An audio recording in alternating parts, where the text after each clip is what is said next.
उत्तरम यत्र समुद्रस्य हिमाद्रश्चैव दक्षिणा वर्ष तद भारत नाम भारती यत्र संतति।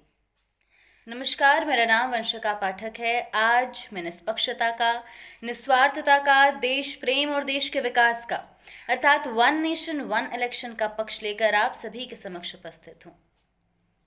विकसित भारत लक्ष्य की प्राप्ति के लिए हमें देश के युवा विरासत, विचारधारा, राजनीति, स्वास्थ्य नीति और शिक्षा प्रणाली के शुद्धिकरण के साथ सामाजिक समरसता, आर्थिक समृद्धि और नेशन फर्स्ट की भावना को जागृत करने की आवश्यकता है। इस स्वर्णिम स्वप्न की प्राप्ति के लिए देश के चुनाव और चुनावी प्रक्रिया अत्यधिक आवश्यक भूमिका प्रदान करते हैं। India is a mother of democracy. One nation, one election is a step to make this democracy more vibrant, participative and much more strong. अगर मैं वर्तमान के बारे में बात करूं तो भारत में किसी न किसी समय किसी न किसी राज्य में जिला पंचायत से लेकर असेंबली तक के चुनाव होते ही रहते हैं, जिसके कारण धन संबंधी, श्रम संबंधी और समय संबंधी हानि तो होती ही है, साथ ही साथ बार बार आचार संहिता के लागू होने के कारण उस चुनावी क्षेत्र में चुनाव के 3 महीने पहले से चुनावी परिणामों तक पॉलिसी पैरालाइसिस हो जाती है। पॉलिसी पैरालाइसिस अर्थात डेवलपमेंट का कार्य पूरी तरह रुक जाना। न कोई स्कीम, न कोई पॉलिसी इंप्लीमेंट हो सकती है, न आपातकालिक आवश्यक समाधान संभव हो पाते।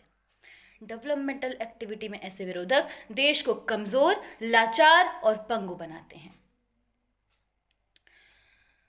देखा जाता है कि चुनावों के दौरान लाखों सरकारी कर्मचारी, सुरक्षा बलों और शिक्षकों की ड्यूटी लगाई जाती है, जिसके कारण हमारे देश में 45 दिन तक कार्य प्रणाली जर्जर रहती है। वन नेशन वन इलेक्शन समय की मांग है। विकसित भारत के लिए इलेक्शन रिफॉर्म्स अति आवश्यक हैं। बार बार चुनाव होने के कारण आवश्यकता से अधिक खर्चे होते हैं, जिसका परिणाम स्वरूप चुनावों के बाद जनता महंगाई के रूप में उसे सहती है। देखा जाता है कि बार बार चुनाव होने के कारण मतदाता में मतदान का उत्साह कम हो जाता है, जिससे मतदान प्रतिशत में भी गिरावट आती है। यदि हम चुनावों को एक साथ सबके साथ उत्सव के रूप में आयोजित करते हैं तो मतदाता में मतदान का उत्साह बढ़ेगा और भारत में लोकतांत्रिक भागीदारी में भी वृद्धि होगी। वन नेशन वन इलेक्शन केवल एक चुनावी सुधार ही नहीं, बल्कि भारत के लोकतंत्र को और अधिक संगठित, कुशल और प्रभावी बनाने की दिशा में एक ऐतिहासिक कदम है। साथियों, हम सभी जानते हैं कि चुनावों के दौरान मादक पदार्थ देके मतदाता खरीदे जाते हैं। यदि सभी राज्यों में एक साथ चुनाव होंगे तो इन मादक पदार्थ की सप्लाई पूरी तरह रुक जाएगी, जिससे चुनावों में स्पष्टता आएगी। मतदाता अपने विवेक शक्ति के अनुसार अपना रिप्रेजेंटेटिव चुनेगा, जातिवाद खत्म होगा और देश का विकास होगा। वन नेशन वन इलेक्शन अर्थात लोकसभा और विधानसभा के चुनाव एक साथ होना, एक बार ही खर्चा होना, एक बार ही समय का लगना, एक बार ही आचार संहिता का लागू होना और बाकी अन्य समय देश का विकास होना। अगर मैं वन नेशन वन इलेक्शन के इतिहास के बारे में बात करूं तो यह अवधारणा नई नहीं है। ये उतनी ही पुरानी है जितना पुराना हमारा संविधान।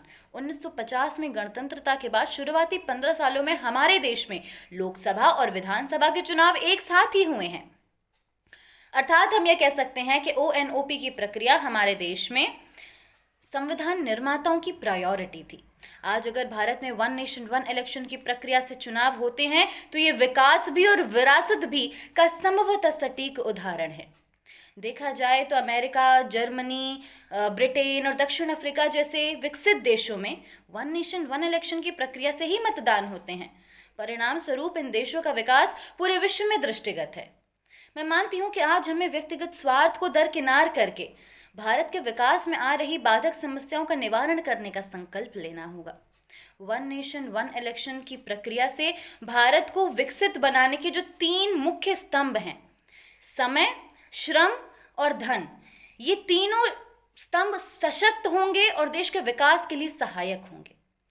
हिंदुस्तान एक हो, संविधान एक हो, बिखरे हुए सभी पंथ संप्रदाय एक हो, मतदान एक हो, मतदान नेक हो और विकास वो सूर्य है, बस एक छलांग ही दूर है। निस्वार्थता को चुनना होगा, कदम बढ़ाकर चलना होगा, कदम बढ़ाकर चलना होगा। धन्यवाद। जय हिंद, जय भारत।